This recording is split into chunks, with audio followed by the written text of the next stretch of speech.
होगी, उसकी त्रिज्या को क्या कहते हैं? वक्रता त्रिज्या कहते हैं। तो कहने का मतलब यह हुआ कि जिस खोखले गोले से काटकर दर्पण बनाए जाते हैं उसकी त्रिज्या को ही क्या कहते हैं? वक्रता त्रिज्या कहते हैं।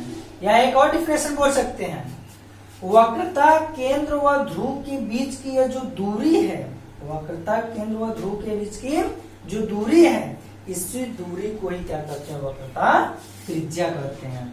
यानी वक्रता त्रिज्या समझ में आ गया?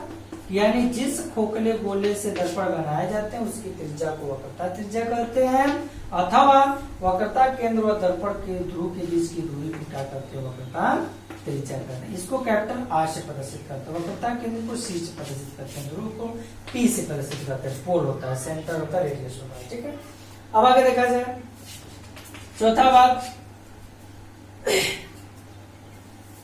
फोकस क्या होता है? मुख्य फोकस।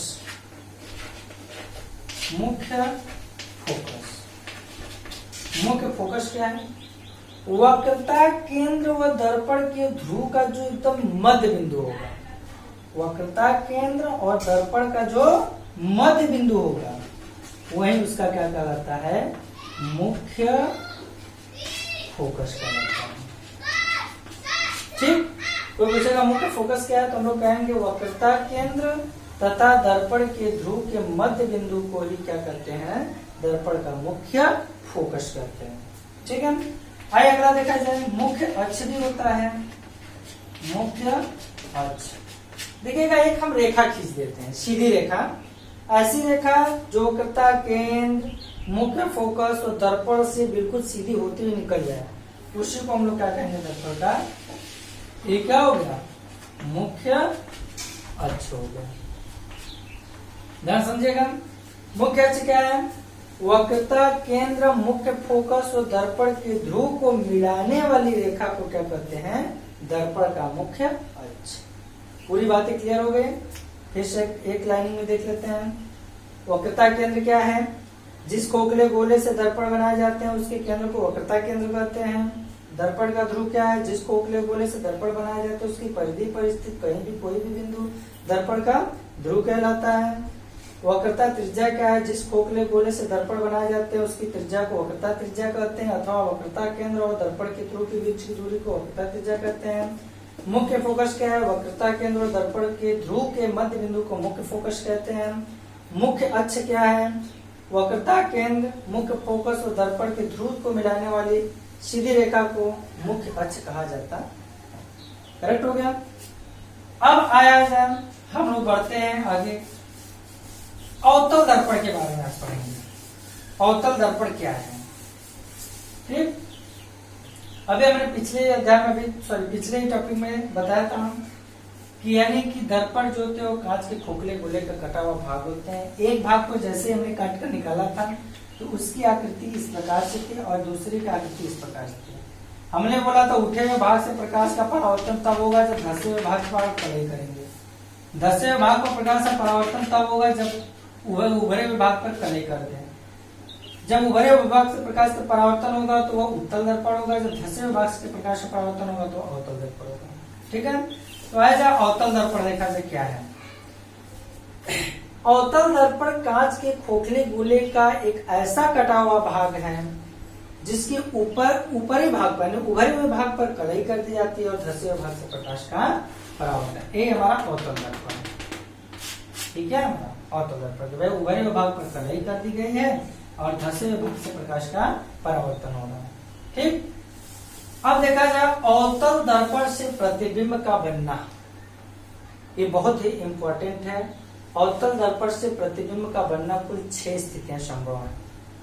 5 स्थिति में आपको प्रतिबिंब वास्तविक, उल्टा, वस्तु से बड़ा, छोटा, बराबर कुछ भी बन सकता है। लेकिन छठवां कंडीशन जो है इसमें प्रतिबिंब आभासी, सीधा तथा वस्तु से बड़ा बनता है। आइए देखते हैं कैसे कैसे बन रहा है। देखिएगा, जब जब हम बात बोलेंगे सदैव, तो इसका अर्थ यह होगा कि यह बिल्कुल करेक्ट है, इसको बदला नहीं जा सकता है, यह बिल्कुल कंफर्म है। ठीक है, आइए देखा जाए अवतल दर्पण से प्रतिबिंब का बनना। अवतल दर्पण से प्रतिबिंब का बना। देखिएगा पहला कंडीशन, जब वस्तु अनंत पर हो,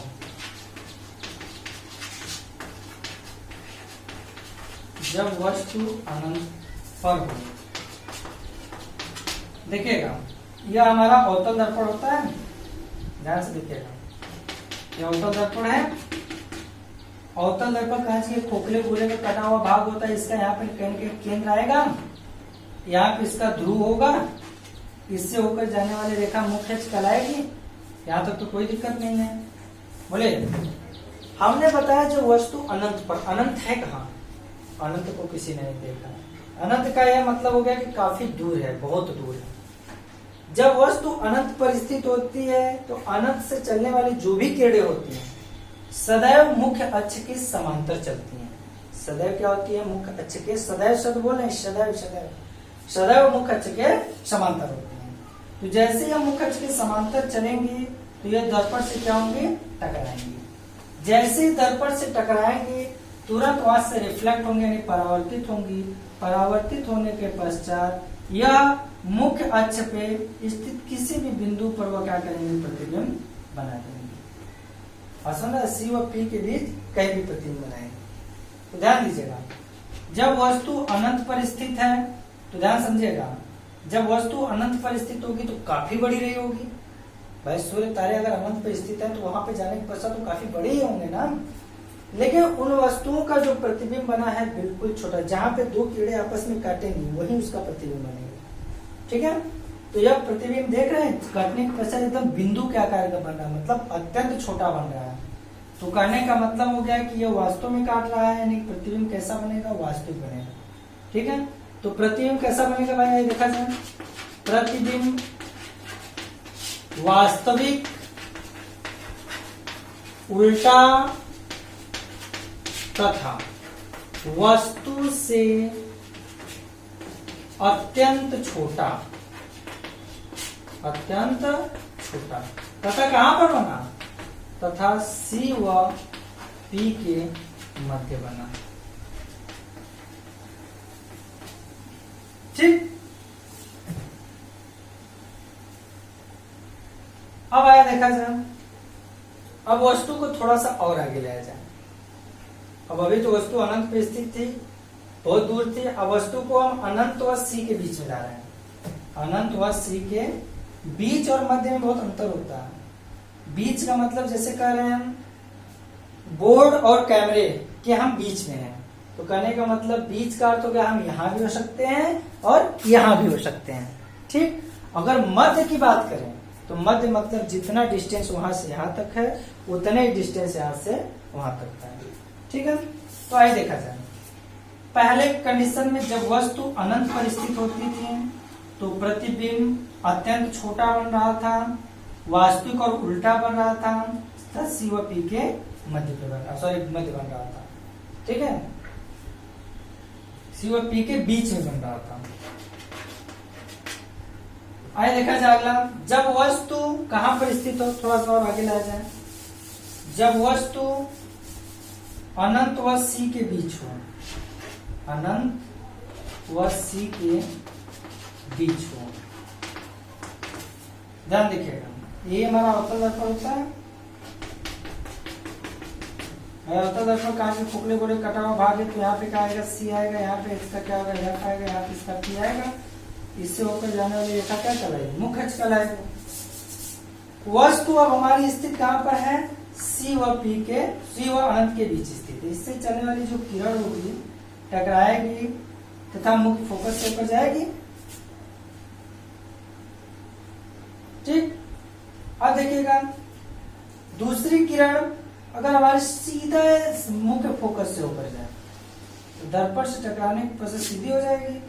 जैसे सीधी होगी तो आप देख सकते हैं कि प्रतिबिंब यहीं पे काट रहा है दोनों का। तो कहने का मतलब हो गया कि प्रतिबिंब तो बन गया, वस्तु इतनी बड़ी स्थिति थी लेकिन प्रतिबिंब छोटा बना। तो कहने का मतलब यह हो गया कि प्रतिबिंब तो वास्तव में तो काट ही रहा है, प्रतिबिंब वास्तव में ही काट रहा है, देखिएगा पहले कंडीशन में जो प्रतिबिंब था उसको सी व पी न कह करके उसको मुख्य फोकस भी कह सकते हैं, मुख्य फोकस पे ही बन रहा था।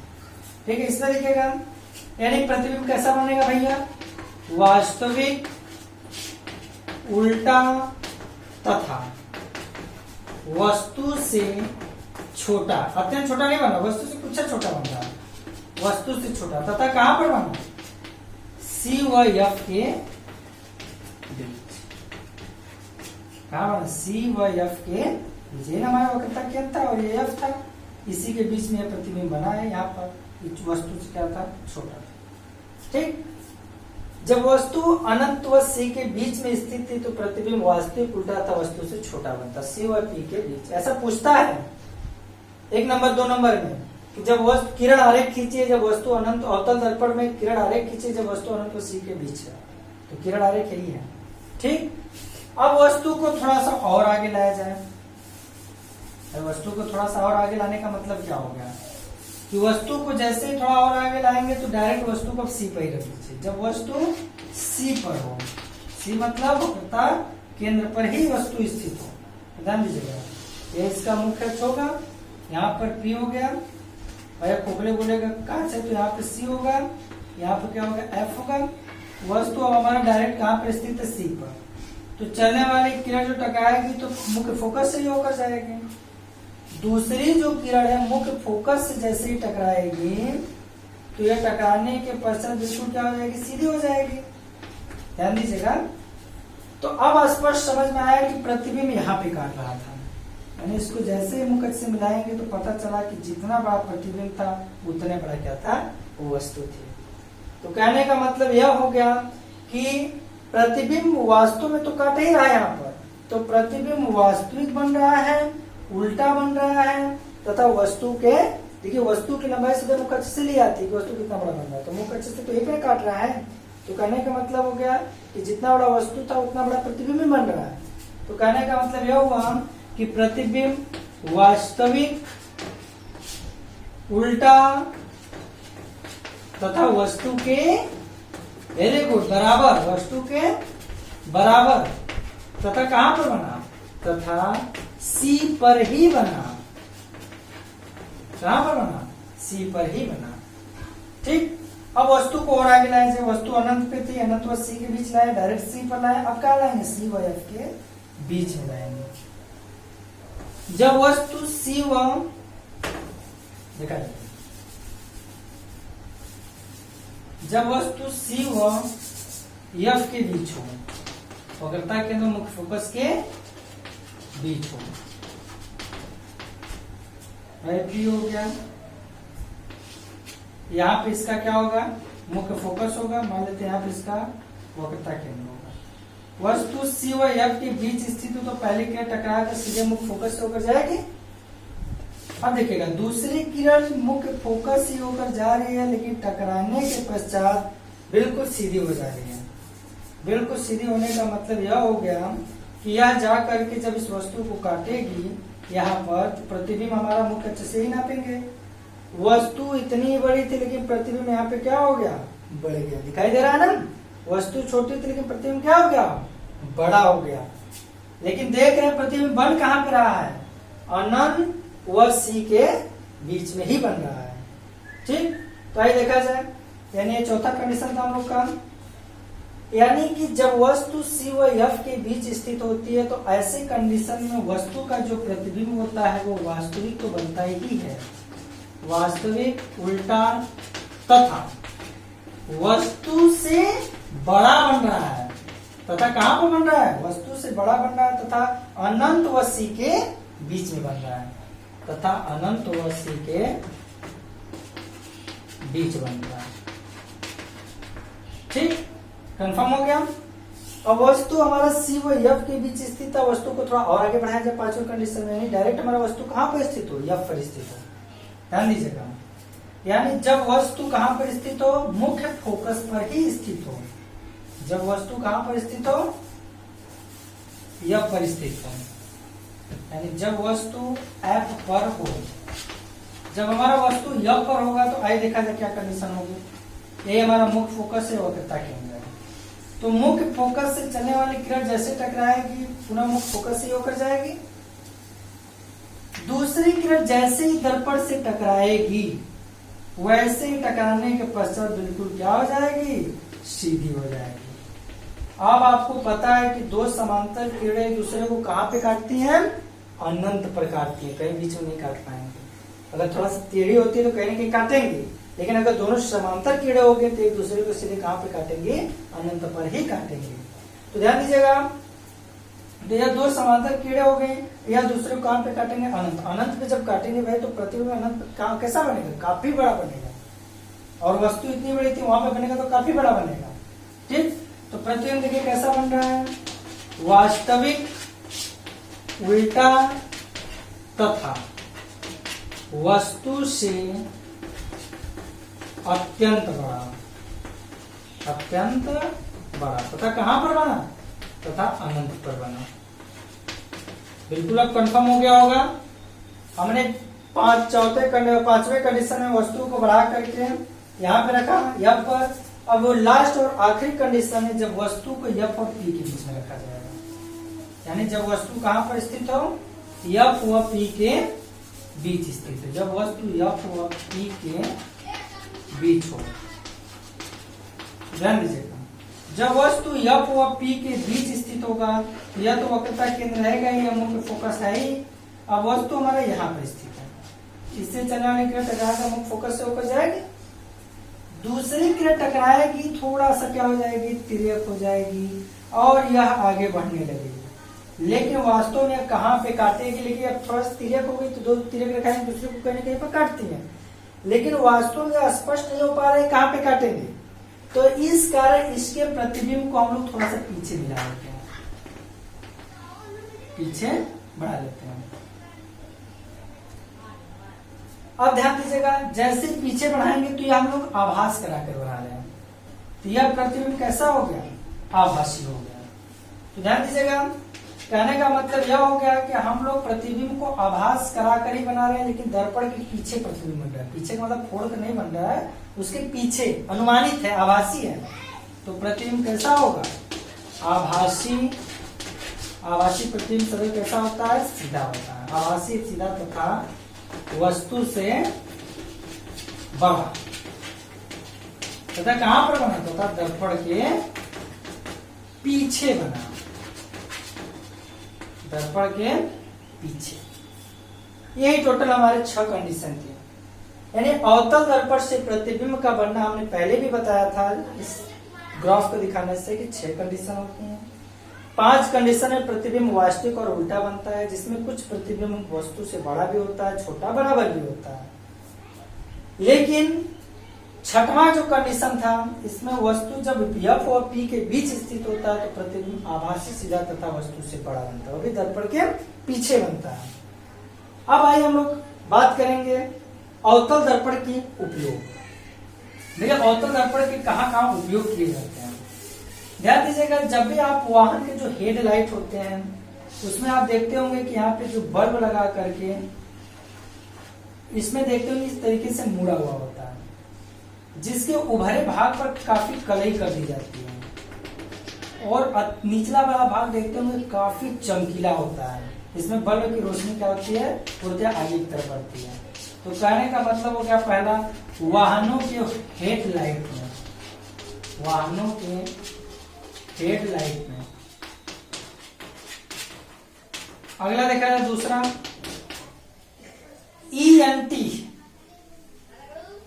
ईएनटी डॉक्टरों द्वारा जांच में, आईज, नोज, थ्रोट, मतलब आंख, नाक और गले की जब उपचार किए जाते हैं तो ऐसे में जो जिस यंत्र से उसको देखा जाता है उसमें रेज को एक जगह कलेक्ट किया जाता है, तो उसको और मोड़ देते हैं ताकि रेज को एक जगह डाल करके उसमें आसानी से वहां पे हुए इन्फेक्शन को, जो भी चीजें होती है वहां पे वो अच्छे से देख पाते हैं। तीसरा,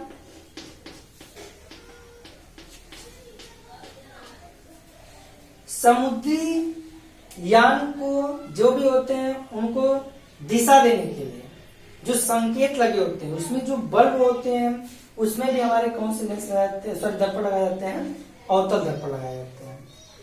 ठीक। और देखा जाए जो सेविंग मिरर होता है, सेविंग मिरर, सेव जो करते हैं दाढ़ी बनाने के लिए, दाढ़ी बनाने के लिए जो भी दर्पण लगाए जाते हैं वो अवतल दर्पण। वास्तव में घरों में तो अवतल दर्पण ही होना चाहिए, लेकिन हम लोग समतल दर्पण से काम चला लेते हैं। देखिएगा, जब आपको हम बताए थे अभी वीडियो में, जो चौथा कंडीशन था जिसमें वस्तु हमारा C व F के बीच स्थित थी, तो ऐसे कंडीशन में प्रतिबिंब देख रहे थे अनंत व C के बीच बन रहा था, यानी काफी वस्तु से काफी बड़ा नहीं, वस्तु से बड़ा बन रहा था, काफी बड़ा नहीं, वस्तु से बड़ा बन रहा था और अनंत व C के बीच बन रहा था। इस कारण अवतल दर्पण को जो प्रयोग करते हो दाढ़ी बनाने के लिए कि चेहरा स्पष्ट बड़ा दिखता है और दाढ़ी आसानी से बना लेंगे, नहीं तो फिर कटेगा पीटेगा जब समतल दर्पण से बनाएंगे तो। ठीक है, तो इसका मुख्य जो उपयोग था यही दो है, वाहनों के हेडलाइट में और दाढ़ी बनाने वाले दर्पण में, दाढ़ी बनाने के लिए बनाने वाले दर्पण, ये अवतल दर्पण के उपयोग थे। ठीक, अब आइए देखते हैं उत्तल दर्पण क्या है। हमने अभी भी बताया था आपको कि जब गोली दर्पण को हमने काटा तो दो भागों में कटा था, एक अवतल दर्पण था, दूसरा उत्तल दर्पण था। उत्तल दर्पण ऐसा दर्पण है जिसके धसे हुए भाग पर कलई कर दिया जाए तथा उठे हुए भाग से प्रकाश का परावर्तन होता था, ऐसे दर्पण को उत्तल दर्पण, उत्तल मतलब ही हो गया उठा हुए भाग से, उठे हुए भाग से जब प्रकाश का परावर्तन होगा तो ऐसे दर्पण को उत्तल दर्पण कहते हैं। जैसे कि अवतल दर्पण में प्रतिबिंब का बनना कुल 6 स्थितियां संभव थी, ऐसे ही उत्तल दर्पण से प्रतिबिंब की जो स्थितियां होती है वो केवल 2 ही होती हैं। दोनों कंडीशन में प्रतिबिंब आभासी सीधा ही बनता है तथा दर्पण के पीछे ही बनता है। आइए देखा जाए। और उत्तल दर्पण से प्रतिबिंब का बनना, प्रतिबिंब का बनना देखिएगा, पहला जब वस्तु अनंत पर हो,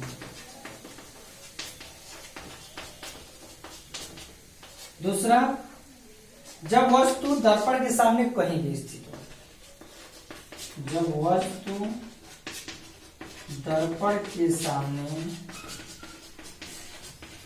कहीं भी स्थित हो। ठीक, आइए देखा जाए। जब वस्तु अनंत होगा तो उत्तल दर्पण ही है। हमने पहले ही बताया था कि जो दर्पण होते हैं वो कांच के खोखले गोले का कटा हुआ भाग होते हैं, तो भाई इसका वक्रता केंद्र कहीं ना कहीं यहाँ पर आएगा, यहाँ पे इसका मुख्य फोकस होगा, यह ध्रुव होगा, इससे होकर जाने रेखा क्या कहलाएगी, मुख्य। जब वस्तु अनंत पर होगी तो अनंत से चलने वाली किरणें मुख्य अक्ष की तरफ सदैव समांतर होती हैं। इससे